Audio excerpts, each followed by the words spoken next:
نیوزی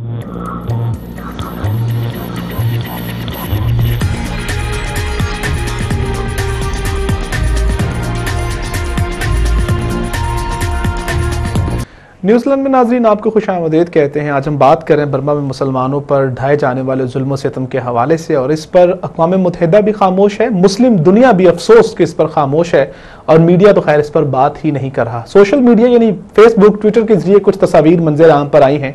اور ایک international T V channel جو ہے اس کی رپورٹنگ کر رہا ہے، لیکن اس پر بھی بین کیا گیا ہے برما کے اندر، اس کو رپورٹنگ نہیں کرنے دی جا رہی۔ خیر اس پر ہم بات کریں گے کہ ماجرا کیا ہے، اس پر ہمارے ساتھ شریک گفتگو ہیں جماعت اسلامی کے سینئر رہنما ڈاکٹر فرید پراچا صاحب۔ السلام علیکم پراچا صاحب۔ جی وعلیکم السلام۔ پراچا صاحب، حضور کریم صلی اللہ علیہ وسلم کی حدیث ہے کہ مسلمان جسم کی مانند ہیں، اگر جسم کے ایک حصے کو تکلیف پہنچے تو دوسرا بھی اس سے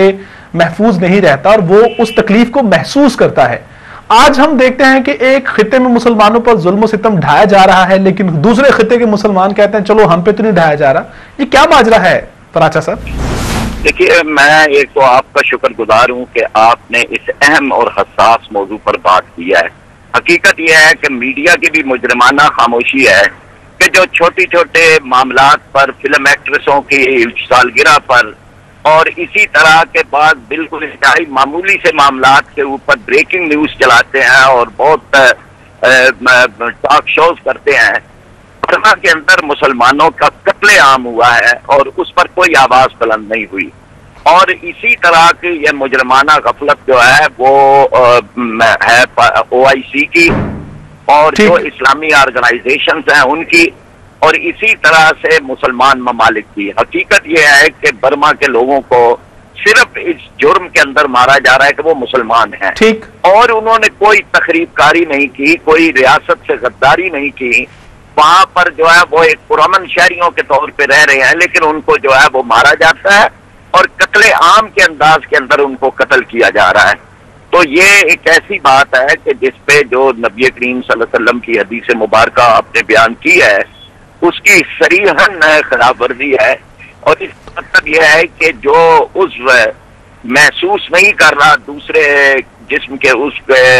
کی تکلیف کو، تو وہ بے حس ہو چکا ہے۔ بے حسی کے عالم کے اندر ہی یہ ہوتا ہے کہ آدمی کو پتہ نہیں چلتا کہ جی اس کا جسم کا دوسرا حصہ جو ہے یا فارغ زدہ ہو جائے، بے حس ہو جائے، تو تب یہ صورتحال ہوتی ہے۔ اچھا پراچا صاحب، جس بے حسی کی جانب آپ نے اشارہ کیا ہے، یہ تو ہمیں نظر آتا ہے کہ پوری مسلم دنیا میں بے حسی ہے۔ اگر ایک مسلمان خطے پہ ظلم ہو رہا ہے تو دوسرا خاموش ہے اس پر۔ تو اب آپ سے میں یہ جاننا چاہتا ہوں کہ پاکستان جو کہ کسی بھی خطے کے اندر مسلمانوں کے ساتھ اگر ظلم ہوتا ہے تو پہلی آواز پاکستان سے بلند ہوتی ہے، اس میں کوئی شک نہیں، لیکن اب کی بات تو ہم بھی خاموش ہیں پراچا صاحب۔ حالانکہ یہ برما کے مسلمانوں کا اگر کوئی سب سے پہلا ساتھ دینا چاہیے تو وہ پاکستان کو دینا چاہیے، اس لیے کہ برما جو ہے وہ ہمارے زیادہ پڑوس کے اندر بھی ہے، اور بھارت کی طرف سے بھی جو ان مسلمانوں پر مظالم کرنے والوں کو جو ایک سپورٹ ملتی ہے، اس سلسلے کے اندر پاکستان کی سپورٹ جو ہے وہ مظلوموں کو ملنی چاہیے۔ لیکن پاکستان کے حکمرانوں کے موضوعات اور ہیں، انہیں کرپشنوں سے ہی فرصت نہیں ہے، یہ مال بنانے کے اندر لگے ہوئے ہیں، انہیں امریکہ کو ہر صورت راضی کرنا ہے، اس لیے ان کے ہاں بھی کوئی سوچ موجود نہیں ہے۔ اور میں یہ سمجھتا ہوں کہ ہماری پارلیمنٹ بھی، اور پارلیمنٹ کے اندر جو جماعتیں موجود ہیں ان کی بھی یہ بے حسی ہے، چاہے وہ مذہبی جماعتیں ہیں یا سیاسی جماعتیں ہیں، کہ وہ بھی اس موضوع کے اوپر انہوں نے کوئی ٹھوس بات نہیں کی، کوئی حتیٰ کہ فقہ قرارداد تک جو ہے وہ پاس نہیں ہوئی۔ اچھا پراچا صاحب، اب بات کرتے ہیں بنگلہ دیش کے کردار کی۔ جب افغانستان کے اندر مسلمانوں پر ظلم و ستم ڈھایا گیا تو تقریباً 30 لاکھ مسلمان ہجرت کر کے پاکستان آ گئے، اور پاکستان نے اپنی باہیں کھول دی، ان کو اپنی جگہ دی، گھر میں پناہ دی، لیکن بنگلہ دیش جو ہے، جو مسلمان ہجرت کر کے برما سے آئے ان کو واپس دھکیل دیا بنگلہ دیش نے۔ بھارت کے لیے بنگلہ دیش کے دروازے کھلے ہیں، لیکن مسلمانوں کے لیے اس کے دروازے بند ہیں، کیا کہیے گا اس حوالے سے؟ جی بالکل، بنگلہ دیش کے اندر جو حکومت ہے وہ سیکولر حکومت ہے، بے دین حکومت ہے، اور ان کو تو امریکہ کو ہر صورت خوش کرنا ہے، اور ان کے ہاں کوئی مسلمان ہونے کا احساس تک موجود نہیں ہے۔ بنگلہ دیش کی حکومت جو کچھ ہے وہاں پر پاکستان کا ساتھ دینے کے جرم کے اندر پروفیسر اعظم جو انتہائی عمر رسیدہ اور سنجیدہ اور سینئر رہنما ہے، اور مطیع الرحمان نظامی اور علی احسن مجاہد ہے اور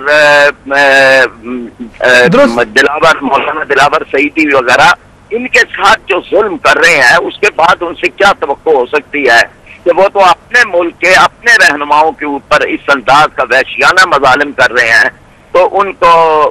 برما کے مسلمانوں کا کیا خیال ہوگا؟ حالانکہ برما کے مسلمان جو ہیں ان کے لیے ایک بہت بڑا سپورٹ بنگلہ دیش جو ہے وہ ہو سکتی تھی، اور بنگلہ دیش کی وجہ سے ان کی صورتحال جو ہے وہ کافی بہتر ہو سکتی ہے۔ اچھا پراچا صاحب، آپ سے میں آخری سوال کرنا چاہوں گا، ابھی تو آپ لانگ مارچ میں ہیں، وہ بھی حکومت کے خلاف اب کر رہے ہیں، لیکن آپ سے میں یہ سوال کرنا چاہوں گا کہ برما کے مسلمانوں کی حمایت کے لیے آپ آواز تو خیر بلند کر رہے ہیں، لیکن اس کے لیے جامع حکمت عملی، کوئی پلان یا کوئی آپ حکومت پر دباؤ ڈالیں کہ کوئی قرارداد منظور کی جائے، کیا کہیں گے اس حوالے سے آپ پیش رفت کریں گے؟ جی دیکھیے، ہم نے تو ایک دن منایا تھا برما کے مسلمانوں سے یکجہتی کا، سید منور حسن صاحب نے اپیل کی تھی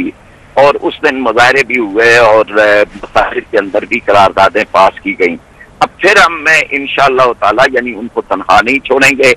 تو اسلامی ممالک کے اندر ایک لہر چلی ہے، اس کو ہم انشاءاللہ تعالی برما اور بنگلہ دیش کے مسلمان اور دیگر ان کے لیے استعمال کریں گے، جن میں اور کشمیر کے اور فلسطین کے مسلمان ڈاکٹر محمد مورسی سے بھی رابطہ کریں گے، اور اسی طرح سے دیگر جو ہیں یعنی ترکی اور دیگر ممالک، ان سے بھی ہمارا رابطہ انشاءاللہ تعالی۔ بہت شکریہ ڈاکٹر فرید پراچا، آپ نے ہم سے بات چیت کی، ہمارے ساتھ شریک گفتگو تھے جماعت اسلامی کی سینئر رہنما ڈاکٹر فرید پراچا، جن سے ہم نے بات کی، ان کا نقطہ نظر جانا۔ ناظرین، برما کے مسلمانوں پر ظلم و ستم جو ڈھایا جا رہا ہے اس کا سلسلہ ابھی تک رکنے میں نہیں آ رہا، پوری کی پوری بستیوں کو آگ لگائی جا رہی ہے، مسلمانوں کو آگ میں جھونکا جا رہا ہے، وہاں پر بچوں کو قتل کیا جا رہا ہے اور عورتوں کی ناموس سے کھیلا جا رہا ہے، لیکن عالمی میڈیا اس پر خاموش ہے، اقوام متحدہ اس پر مجرمانہ خاموشی کا مرتکب ہو رہا ہے، کوئی اس پر بات کرنے کے لیے تیار نہیں ہے۔ افسوس کہ پاکستان میں بھی اس پر زیادہ بات نہیں ہوئی۔ اس پر ناظرین ہم مزید بات کریں گے اس بریک کے بعد، ہمارے ساتھ رہیے۔